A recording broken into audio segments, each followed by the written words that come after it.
ज़ुलजलाल का आप पर करम हो। मैं खुदा का खादिम आपके सामने नए मौजू के साथ हाजिर हूँ। असल खुदा ताला है क्या? उसके मोमिन को कैसा होना चाहिए? वो चाहता क्या है? उसने हमको बनाया क्यों? असल में खुदा ताला की ज़ात पाक को जानने से इंसान मोमिन बनता है। मोमिन के फ़राइज़ क्या है? मोमिन को क्या चाहिए? मोमिन का चाल चलन क्या है? असल रब्बे ज़ुलजलाल की ज़ात पाक को जानने से इंसान मोमिन बनता है। अगर आप उस ज़ात पाक को जानेंगे नहीं, आप मोमिन नहीं।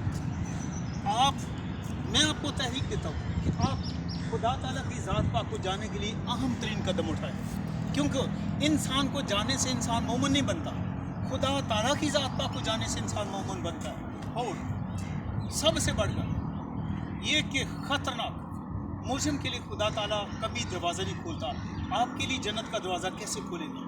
खुदा ताला की कुर्बत में रहकर उसके मोमनों की सफ़ में खड़े होने के लिए अंजील शरीफ को पढ़ें। और यूहन्ना की इंजील आपके नाम खुदा का मोहब्बत भरा ख़त है, पढ़ें और बरकत हासिल करें। खुदा आप पर करम करे।